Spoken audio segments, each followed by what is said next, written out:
Hello, my name is Justin McClure, and here today with Will Sloan. Dun, dun, dun, dun, dun, dun, dun, dun, dun, dun, dun, dun, dun. Oh, what's that? Godzilla's on his way! No, a boat's leaving port. Or I guess the army's coming in. Oh, Jaguar! Jack Nicholson! Yeah. You're listening to our... Oh, wait, it's not our Godzilla episode. That's coming next week, folks. We're talking about the director of the first film, though, Ishiro Honda.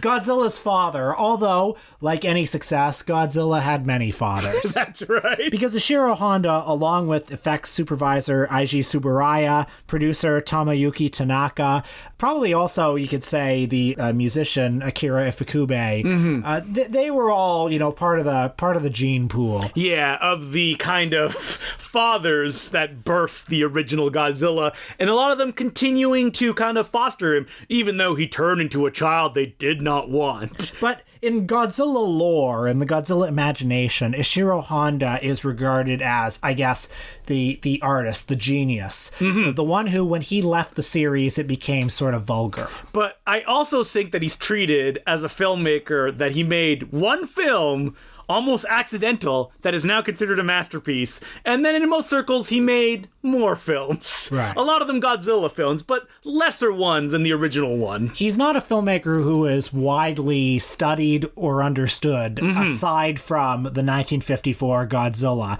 And I hoped this week that maybe we would be able to delve deep into his filmography to get a well-rounded understanding of him, and frankly, that's not all that possible, at least on this side of the Pacific. So before he made Godzilla, he made a handful of feature films, the most famous ones being Eagle in the Pacific. And after Godzilla, he made all sorts of films. He made a Yakuza film, he made some musicals, he made kind of Naruto-style mother and son dramas, and none of them are available. If you look at IMDb, most of them don't even have one rating. Not one rating. Which was a little bit surprising when I went looking for the movies, because I thought one of the most famous, in the sense of like he made some of the most popular Japanese films, the rest of his filmography is completely forgotten. And also, aside from maybe Hayao Miyazaki, he is probably the most seen Japanese director, more so than Akira Kurosawa. At the point that he was making Godzilla films, Akira Kurosawa was treated with respect. He was the art house director,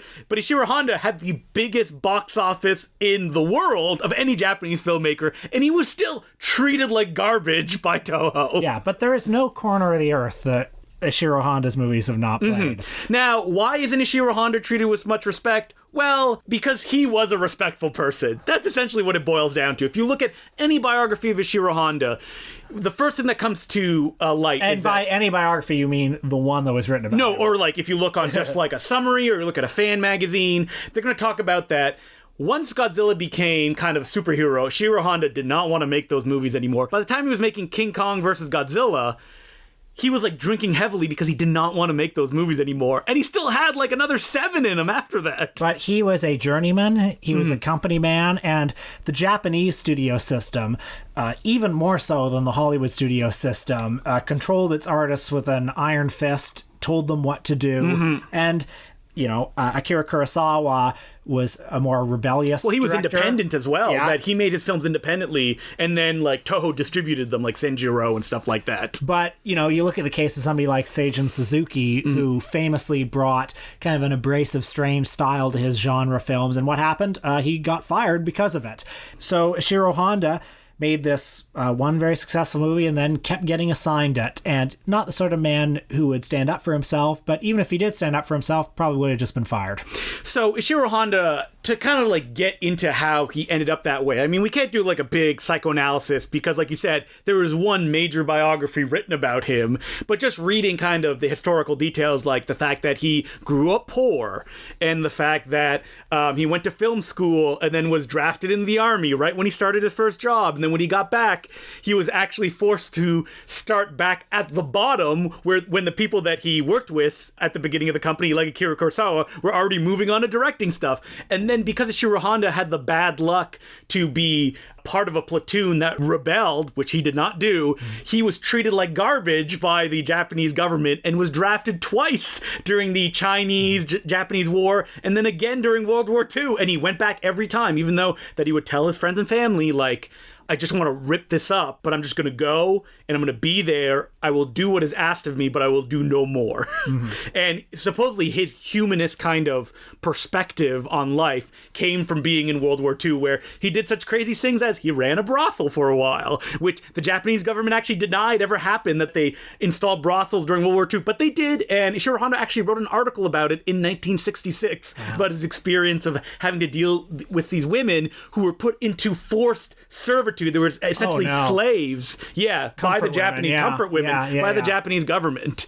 I mean, Ishiro Honda, his entire life he struggled. Like, his marriage to his wife was something that his wife's family did not want to happen, because in Japanese society at that time was often arranged things that were done between the parents and was decided and accepted. But no, they fell in love, so they got together. And because he was poor, the family's like, we don't want this to happen. So they lived kind of poor for a long time until they had their first kid. Because I think we have maybe sort of an auteur bias on this show, there's a temptation to look at somebody's filmography, or at least look at the movies that we watch and try to find like the themes, the recurring like I think there's a lot in Ishiro Honda's filmography. Well, because I was going to say that 3 movies that I watched this week, Farewell, Rabaul, Godzilla from 1954, and a movie that he didn't officially direct, but he was a heavy consultant on, credited as a consultant, and certainly had a big influence on, Akira Kurosawa's Dreams. Well, when we get to it, there's one specific sequence that's actually Ishiro Honda's. There are instances, particularly of his wartime experiences, and just a sense of disillusionment with war that I think occur in these 3 movies. Well, when you're talking about, like, I think somatic concerns for Ishiro Honda, the stuff that he loved the most was the idea of like an optimistic humanism, the world coming together to solve problems not through violence but through science, and moving forward to the next step without having to, I don't know, fight any monsters. Another thing that surprised me about Ishiro Honda, even though I've seen like half of Ishiro Honda's movies in my life, I've spent so much time with his filmography, but I think it was only this week that I started to realize that even though he specialized in wacky science fiction movies, he's a fairly down-to-earth filmmaker. He wasn't somebody who gravitated towards the surreal, psychedelic side of Japanese monster movies. I think that he did in certain respects. Like, there's a quote in the book that we're actually going to talk a lot about, which is Ishiro Honda, A Life in Film from Godzilla to Kurosawa, written by Steve Reifel and Ed Godziewski. I did my best. Yes. 2 Godzilla scholars. Yeah.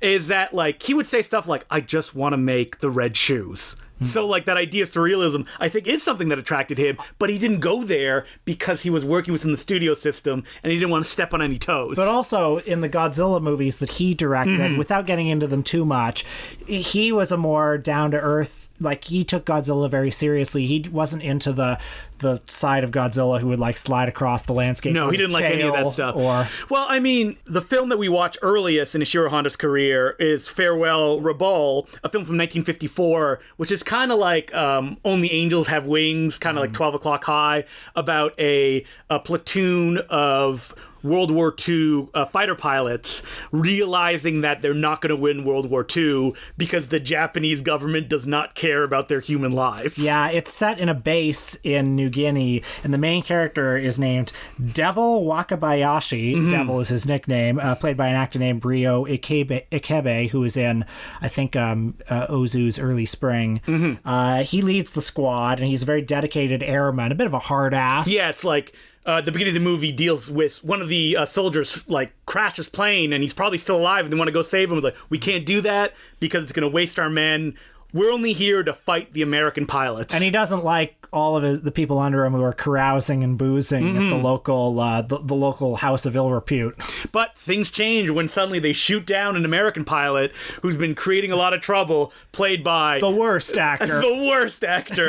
American actor, who reveals that, the Japanese pilots are good, but the problem is that they have no defenses and that Japan doesn't care about the lives of their combatants, because, famously in Japan, kamikazes, none of the Japanese pilots had any parachutes. Right. So there was no chance for them to survive if anything went wrong. And if everybody's dying, then no one can train and get better. You can imagine how disillusioning the war would have been for people like Honda or many of the soldiers, because, I mean, at least anecdotally, there was that sense that the Japanese, a lot of the soldiers had this feeling of, well, we fight fight to the death. Well, I mean, it was for ideals. The Emperor, it was the idea of like, we are divinely chosen. Our Emperor is a supernatural figure, and we're going to win. Like, I remember in Akira Kurosawa's biography, they talk about that the Emperor said, if we lose or surrender, I will commit suicide, and I expect everyone in Japan to commit suicide as well. Right. And then they lost, and he's like, oh, well, I guess maybe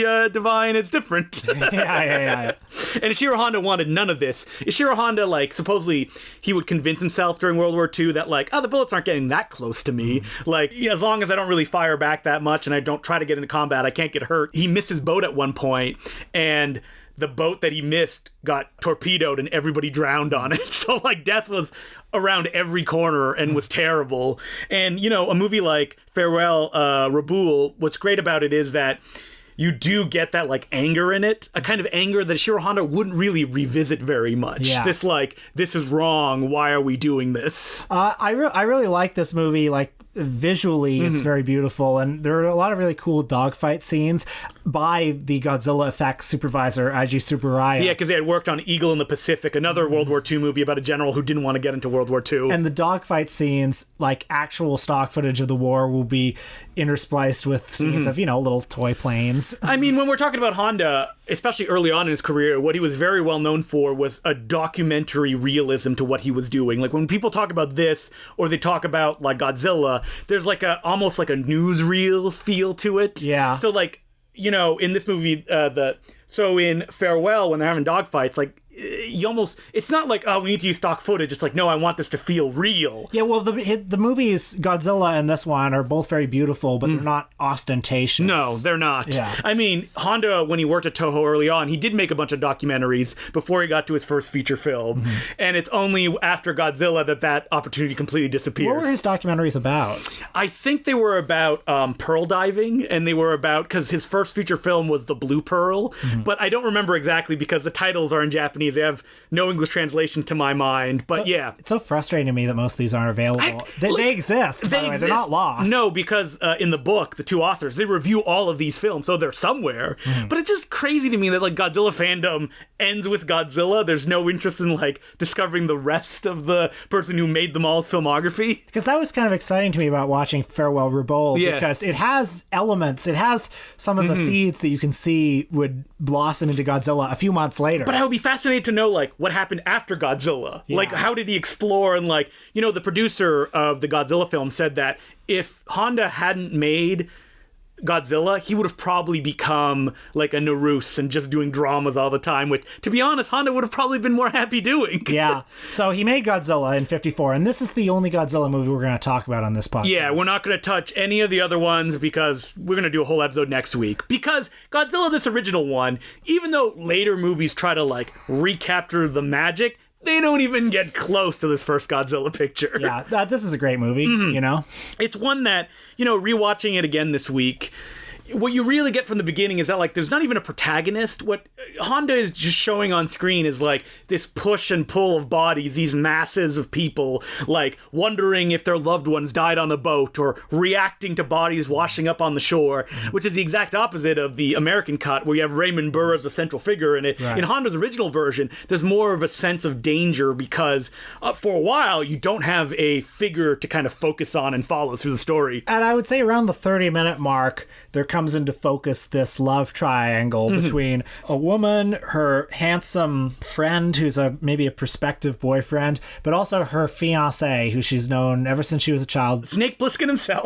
Dr. Serizawa, the tortured Frankenstein-like scientist. So the difference between this Godzilla movie and every one that would follow is that this one has an actual internal conflict that is human-based at its center, because when people talk about the emotion of this film, they talk about Dr. Serizawa having to make a choice about what he does with the weapon that he's created, called the Oxygen Destroyer. Right.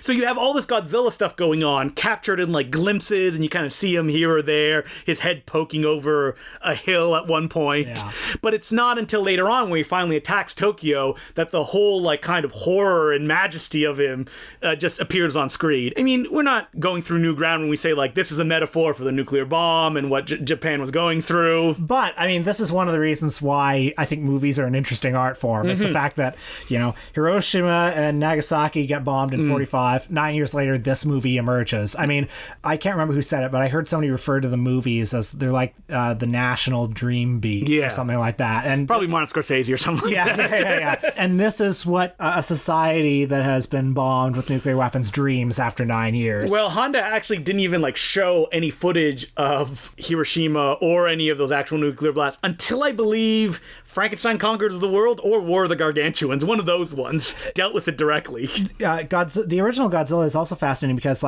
it mentions the does, bombings, and in a very kind of nonchalant way. And I'm sure the movie probably played differently at the time than it does now, but when you watch it now and a character mentions something like, oh yeah, we just barely escaped Nagasaki, just offhandedly, like it's an everyday thing, it feels like a historic document. It feels like, because when I think of those bombings, they feel like there's something almost unreal about them because they happened so long ago. They're like historic events. As opposed to when you watch Batman versus Superman, you're like, this is like 9/11 all over again. Yeah, and then it hits me very, very deep in the heart. How do you keep living after that? Well, you do, because the next day comes, and the next day comes, and they have to figure it out, right? Yeah. And a way to deal with it seems to be in movies like this. Why do audiences flock to it? Because it's an illustration of something that has touched all of them. And it's interesting too that this is the first Japanese giant monster movie, or at least the first one after the bomb. Oh yeah, you're gonna say King Kong appears in Ito. That's right, a lost film. You knew it too. You're like, I can read your mind, Justin. You saw my mouth open this for so long. I can read your mind. Yeah. But yeah, this is the first one after the bombs were dropped, and it feels like this stepping stone towards you probably couldn't have had one of the 60s ones in the 50s where it's just gleefully destroying buildings.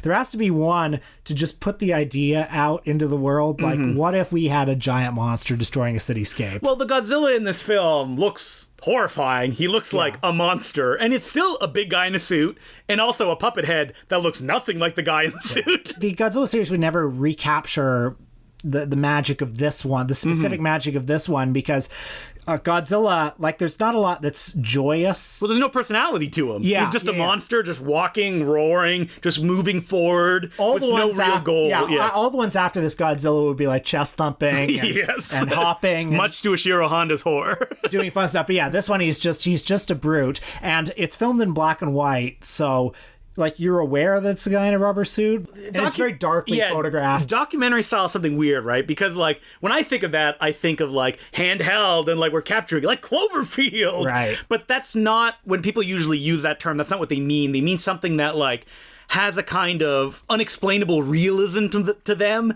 They can kind of picture it. Because, every shot in this Godzilla film, all iconic. You could take a photo of it, put it on a wall because it looks so good. But because it's so kind of in your face, that's what it has, a documentary realism to it. And, this is a film that doesn't shy away from showing people being crushed by buildings, or the one famous scene where a woman is holding her child saying, we're going to see your father soon, as they're about to die. And this is the only Godzilla film also that deals directly with the effects of after Godzilla leaves, people are still going to die because they're irradiated from Godzilla walking by them, which they kind of ditched afterwards because Godzilla needed to play with kids now. Yeah. And at the end of the movie, it's something that, Honda is tackling directly the idea of where do we go from here? Because it's not just Godzilla exists, it's how do we deal with them? Like we talked about Dr. Serizawa, he created something that can kill Godzilla, but his one fear is what happens after we kill Godzilla? What do we do with the weapon that I created, which could completely eliminate all water life? So Serizawa ends up killing himself at the end, and he destroys all of his documentation so that nobody can rebuild the oxygen destroyer, and even he cannot be coaxed into revealing its secrets ever again. Because the emotional kind of punchline of this movie is Serizawa killing himself, not letting anybody know. Even in this movie, the death of Godzilla is actually a little bit sad, where he's underwater and he's kind of screaming and trying to get out as he's being killed by the oxygen destroyer. Yeah, well, Godzilla doesn't know what he's doing. No, he doesn't. He's just a a force that is moving forward. So when he gets murdered, the film even takes a moment to be like, look at this. This is not like a triumphant, like, yes, the monster's dead. It's like, oh no, we're just killing a creature that doesn't know any better, that humanity created themselves. Because what's interesting about the movie is that, like, Godzilla is not, you know, you can imagine Japan's like, oh yeah, a giant nuclear monster comes and attacks the US and destroys them, and then we stop them. But that's not what the movie's about. It's about, like, how do we deal with the horrors that in some way, like, we didn't perpetrate, but, like, at the end, it came on to us. Yeah, and then at the end, there's the question, well, as long as there's still nuclear testing, will there be another Godzilla? Well, there is, and Godzilla raids again. That's right. And actually, he turns out to be a pretty good guy in the sequels. Yeah. Well, let's be honest. That's Godzilla Sr. in the first one. After that, it's all Godzilla Jr. That's right. And he's a good man. Yeah, knows karate. He's great. So after the original Godzilla, like we said, Ishiro Honda he made a whole bunch of different movies, and he somehow avoided making the sequel, Godzilla Raids Again, because it came out the same year as Godzilla. That's madness. Insanity. And then they took a big long break until King Kong versus Godzilla. But even before then, you know, Honda was still playing in the land of giant monsters and science fiction concepts because he made Rodan in 1956. Did he do Mothra? He did do Mothra in 1961.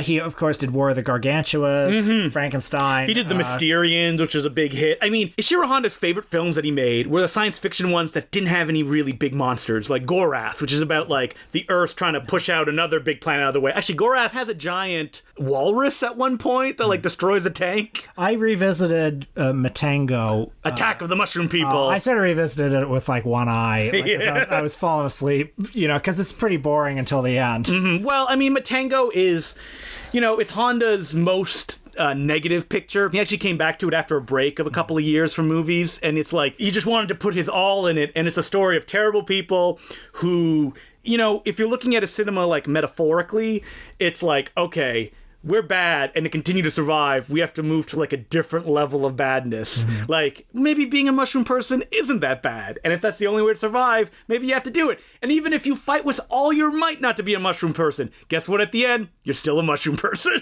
Wow. Yeah, I mean, that's what it's about. Yep. You watched The Mysterians this week? I did watch The Mysterians, which, you know, theoretically, I'm like, let's give respect to these science fiction films that Honda made. He was passionate about it. The Mysterians was a huge hit when it came out. It doesn't need to have Godzilla in all of them, and then sitting there, I'm like, I wish Godzilla would show up. Godzilla, now there's a monster with personality, you know? I think that Honda, at a certain point in his career, when he started making all these science fiction films, he kind of got trapped in that one mode, and that, like, you're sitting there going, like, when's the Godzilla factory coming? Yeah. So even something like The Mysterians or Gorath or Atragon or even Latitude Zero, you're, like, waiting for those set pieces, which Honda's not very interested in. He's interested in, like, you know, again, that kind of the UN coming together and saving the world. Like, Honda loved the idea of that kind of cooperation, the idea that war does not have to exist anymore because, you know, all the countries have one force that they have to team up against, invading aliens. That's right.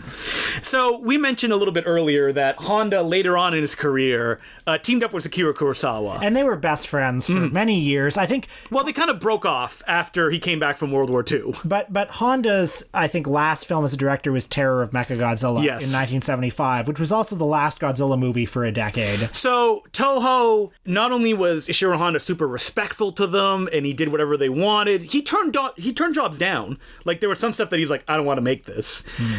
But at a certain point, Toho's just stopped giving him jobs. They didn't even officially fire him. They just stopped giving him movies to make because Toho would not hire employees who were all on one-year contracts. Now, somebody else who had kind of a rough 1970s was Akira Kurosawa. He made Dodescaden in, like, 1970. He made Dursa Uzula in 75. And then finally...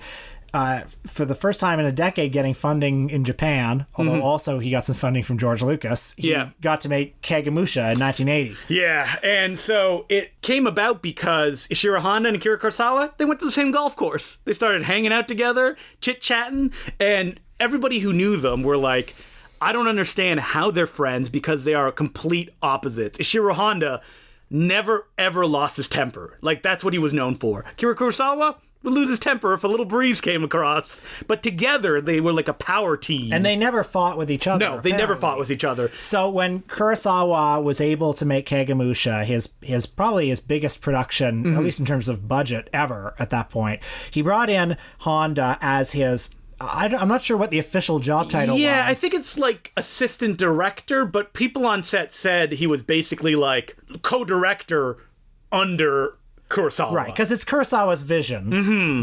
But I think Kurosawa would say on the set, you were to treat us as if we are both directors. You were to give Honda as much respect as you give me. So, like, people would say that Kurosawa would, like, set up a shot or get an idea, and he'd turn to Honda and go, what do you think about this? And Honda would be critical, or he would praise him in, like, the classic Honda way.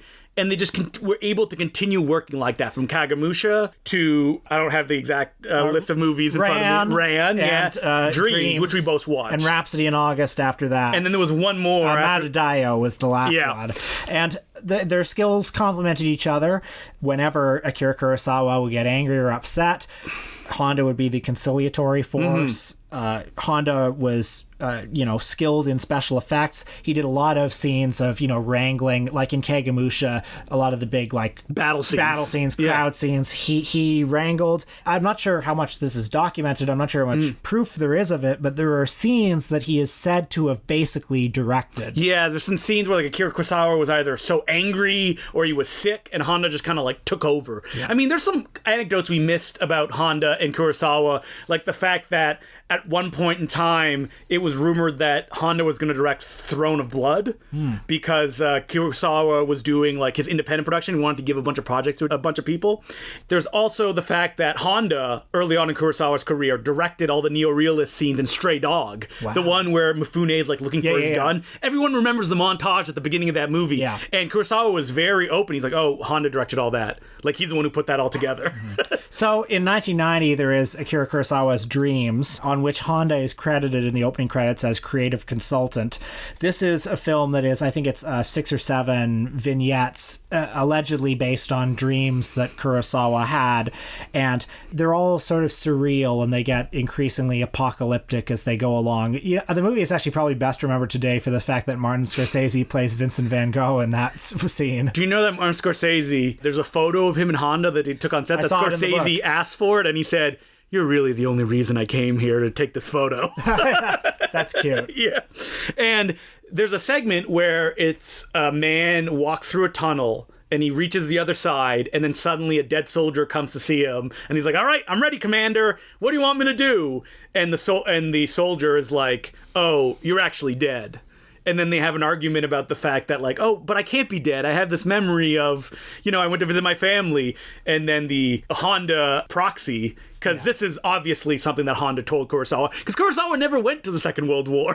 Right. And the story ends up being that this man who, this ex-general who is coming back from the war after being in a POW camp. Which Honda was as well. Yeah. He has sent this soldier and also the whole battalion into this unwinnable battle, and they've all died, and now they're ghosts. Their spirits are roaming the countryside unaware that they're dead. And so finally at the end of the segment, the whole squadron sort of comes up, and they all have these ghastly green faces, and they salute him basically. And it put me in mind of Farewell Rabaul, which is also about these soldiers. This general, I can't remember if he's a general, but this squadron leader who is like leading his soldiers into unwinnable wars, basically. Yeah, and it's about the Honda proxy having to face that, and like, how do you tell these people that they're dead? Because that's what the whole like scene is about, and like you have to send them back. You're like, you got to go back. You're dead. You can't be here. And I'm the one who has to continue living with the guilt that I survived somehow. There are other segments in Dreams that certainly, if Honda didn't assistant direct them, they at least show his influence. In particular, the famous Mount Fuji in Red scene, where it begins with this nuclear meltdown taking place at Mount Fuji, and there's this kind of stunning, surreal optical effect of Mount Fuji, done by ILM. Yeah, like lit up in red with crowds of people running from it, and then the short takes a dreamlike turn where people have run away from Mount Fuji, and they're at a beach, they're at the water, but essentially the radiation has followed them there. Yeah, and they talk about all the different kinds of gases and what it's going to do to them. And it's such a strange scene. It sort of like fizzles out. Mm-hmm. I think it's a beautiful movie, but it's like a little more static than the usual Kurosawa film. Yeah, Kurosawa was famous that like he would always shoot with like 3 cameras, and you can kind of get the sense of that, but you also get like even a more calmness than his normal pictures. Like you're trapped in this dream that's just kind of going. There's no real narrative thrust to it. You're not sure where it's going. It may just end at any time before another one starts. Yeah, they're little mood pieces. There's that other one, where it's the hikers on the snowy mountain, which also is like, it doesn't have a particular narrative, and it moves at the pace of a dream. Yeah. I love the fact that Honda got the chance to, I assume, feel creatively fulfilled working on these final projects. Well, in that Honda biography, they interview his son, and he suggests that this was actually the happiest part of Honda's career, because for the first time in a long time, he was working on movies that he felt proud of and that he wanted to make, and he was working under his best friend, an artist that he really believed in. When Honda shockingly passed away very quickly, and they pulled an Ikaru on him, and they didn't actually tell him what he had, they were like, oh, it's not that bad, when he really had like late stage cancer. And then he passed away kind of suddenly. Kurosawa didn't direct any movies after that. Like, he just couldn't do it without his like best pal. I mean, they worked together on like 5 movies in a really short period of time for people that were like in their late 70s, early 80s. Yeah, and it was an amazing run of films. An amazing run of films. I mean, Honda, I know a lot of people would be like, well, I don't know if he was a great director. Old Will Slum would say that. On an early episode, but he's obviously a great director that was just not given the opportunities that he needed to make great films all the time. And what he was able to do for those late Kurosawa movies, those movies, shows that he still had it. Well, those movies wouldn't exist in the form that we have them if it weren't for Honda. And the other thing is that we don't even have any of Honda's non-Godzilla films, so it's tough to do any kind of like critical overlook of his films when all we have is like Terror of Mechagodzilla, which is great. It's a beautiful film. Yeah, and we'll talk about next week, but man, it's just so frustrating because like when I read about his life, and he was vocal, like he criticized his films. He would say that he would meet with Tsuburaya and they talk about like, what would you give like this movie out of 100? I think it was like a 60. I think we can do better next time. But instead he would be given these like, what is he gonna do with I don't know, Invasion of the Astro Monsters? Like there's no way out of that. He's gonna work with Nick Adams. That's right. What an honor. Hey, they were great friends. We'll talk about it next week. So Ishiro Honda, I don't know, he deserves more of your respect, I would say, beyond just Godzilla. Great filmmaker. Okay, so you can send us letters at importantcinemaclubpodcast@gmail.com, but I'm going to make a note. We want your letters for next week. Only Godzilla-related questions. That's it. If it's not Godzilla, don't send it. So it could be like, who would win in a fight between Godzilla and Spider-Man? Or, you know what, you can send your questions, but we'll just, if they're not Godzilla, we'll read them on a future episode. We'll read them on a future episode. But if you want your question read, send us Godzilla-related questions. Or Godzilla memories even, that then leads to a question that we can discuss. Who knows? I mean, there's a lot of Godzilla stuff. Speaking of Godzilla, on our Patreon this week, we're talking about Godzilla's redheaded stepchild. Gamera, the giant flying turtle monster, friend of all children, and guardian of the universe. Godzilla's biggest rival in the 60s. We also mentioned a bunch of other giant monster movies that came out around that time, and I mentioned some of our favorites. So if you want to check that out, check it out at patreon.com/theimportantcinemaclub. $5 a month gets you that episode and all the episodes that came before that. Well, folks, you know what's coming next week. It's episode number 200. Can you believe we're going to hit 200 episodes? And look, we're still here. Yep, we are. We're still just here. Just like Ishiro Honda cranking out those Godzillas. We're still here wherever it is we are. Yeah. And I think 200 episodes from now, I want to be famous. 200 episodes. Because I think, you know, by episode 400, we really should be more famous. So that's like 1 a.m. public access show. Yeah, no, I want to host the Canadian Screen Awards. The Canadian Screen Awards. So 200 episodes from now, Will and... Why would there be 2 white guys hosting the Canadian Screen Awards? Well, can we present 1 award? Yeah. That's not too much to ask. Just 1 award. You know what? We are more beloved than lots of people who presented that show. So, Godzilla next week. Looking forward to it. So until then, my name's Joseph Glue. I'm Will Sloan. Thanks for listening. Will, you saw one of the most anticipated films of the season in theaters. By the season, you mean like the week? Yes, I mean, and by anticipated, I mean no one wanted to see it. And did it tank at the box office? It didn't do that well. Okay, did it open number 1? It opened number 2 behind Bad Boys. 3, which I also saw. Hey, you saw Bad Boys 3. How was that? 3 stars out of 5, Letterboxd. Yeah. And you said that you had more fun than Bad Boys 2, which is a noxious experience. Yeah, so this is the thing. When Bad Boys 3 came out, I remember us talking about it. We were like, it's not going to be the same without Michael Bay. Yeah. But then as I'm watching Bad Boys 3, I realized I don't like Michael Bay. You don't like Michael Bay. This is way more watchable than fucking Bad Boys 2 was. Yeah, it is. Sure, it's by 2 anonymous guys that will probably make nothing else after this. But like, I would like a movie that doesn't, like, hurt me physically while I'm watching it. But isn't, movies like Any Yard just supposed to make you feel? Oh, yeah. Like, when Amos Vogel wrote Film as a Subversive Art, he was talking about Bad Boys 2. You know what? I bet you would probably put Bad Boys 2 if he was writing Film as a Subversive Art. Can't say it now. Yeah, well, we'll never know because he's dead. Rest in peace. Anyway, I did see Doolittle yesterday. Whoa, from the director of the auteur of... Syriana. Yeah. Well, the one that's not Michael Clayton. Yeah, I mean, it's really not from him because he got fired before the movie was finished, and he was replaced by some guy. Did you... Wrath of the Titans. No, he got director. What? That director? That hack? Reshoots. So I was reading Wikipedia today. Yeah. And it said that they hired him to do reshoots when it became clear that the comedy elements weren't working as well as they should. Well, did you hear that a visual effects coordinator did a Reddit thread where he talked about his experiences where the director would ask for something and then they do it and he'd be like, "Why'd you do this? You fucking idiots!" And they started recording the conversations that they had with the director. Oh my God. So when and it came to a tipping point where he's like, "I don't want that duck in the scene. Why is the duck in the scene?" Then he saw the scene later on. He's like, "Where's the duck?" And they actually went to their suit and they're like, "Listen, he lied," and that's when he essentially got the boot. So Doolittle is bad. Yes. And it actually feels unfinished. I'm not used to seeing movies. I saw all those celebrity posters though with all the stars in the movie. John Cena as a bear. Isn't there something just kind of insulting about the fact that it comes out in January? Oh yeah, the studio doesn't care at all about it. But this movie, every scene, it looks like it's shot with that Lars von Trier Automavision camera where it's the director of the boss of it all made it. Yeah, it's like every scene, it's like he was rolling 3 cameras simultaneously, and then the editor was just like, cut to this camera, and then this camera, and then this camera, and then this one, and this one.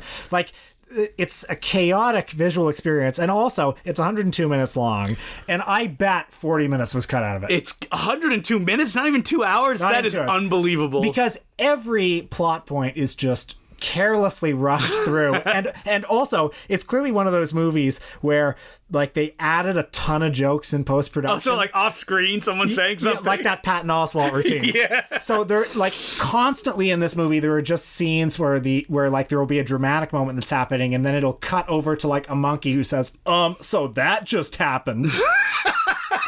And I don't think that was actually a joke in the movie, but it was it's that level of joke. But you didn't actually get to the heart of the matter. And by heart, I mean Robert Downey Jr. He's fucking terrible. So Robert Downey Jr., can he ever act again? No, but you know what? He's on the wagon.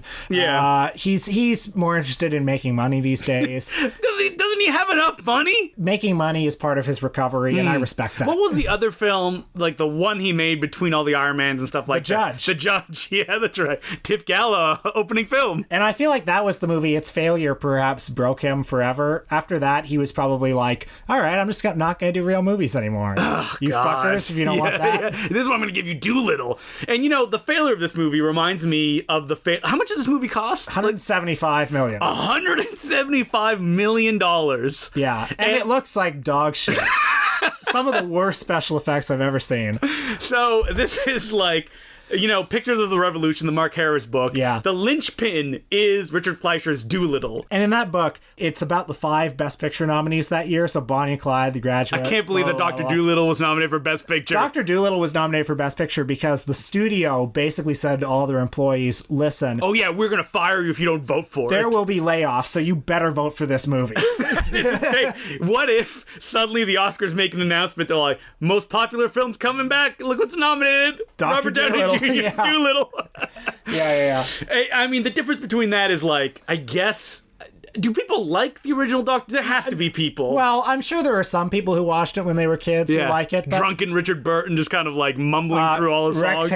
Rex Harrison, yeah. Shame on you. I mean, they're both drunk. Sorry, my mistake. I saw the original Dr. Dolittle as a kid, and it was certainly never a favorite of mine. I think it's a bad movie, and yet you compare it to the new Dolittle, and it's like like a masterpiece. Because bad movies were better back then. They had Richard Fleischer, like a director who could actually direct it. Yeah.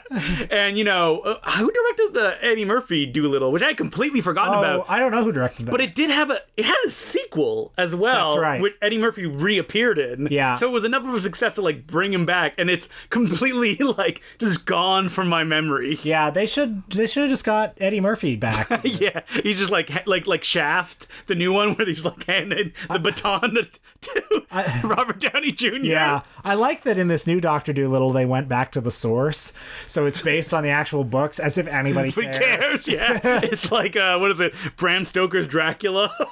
yeah. I mean, with Doctor Dolittle, all the people know, like, it's a property that nobody gives a shit about. It's just like, oh yeah, like he talks to animals. Yeah, who cares? Yeah. Like, who's it for? Yeah. Oh, you think kids are like, oh, Oscar Isaacs is doing the voice of, like, I don't know what voice he does. Yeah, there's Rami Malek's in there, and yeah. Oh god, what a nightmare that is. It's an awful film. And do you think it'll be a death knell to anything? Because I don't think it'll be a death knell to. I mean, in a more just world, it would be, but it definitely it's the sort of movie. It feels like the ultimate example of a kind of movie that has been made a lot lately, which are these like blockbusters that have been destroyed in post-production. Well, what's weird about it is that like other films that cost this much money, it feels like there would be tons of press about it. And Dr. Dolittle, there's nothing. Yeah, that's do you right. think maybe they like made a good strategy, like put it out in January, so like nobody cares? 'Cause, Yeah. like, when John Carter came out, all people could write about is that John Carter was a giant flop and it cost this much amount of money. Yeah, that's interesting. It is sort of like Damage Control. Yeah, so I wonder if it's, I don't know who's in control and is doing this. I mean, once Disney owns all theaters, like, there'll be no negative press. Yeah. It'll be like China. There's nothing the entire way through.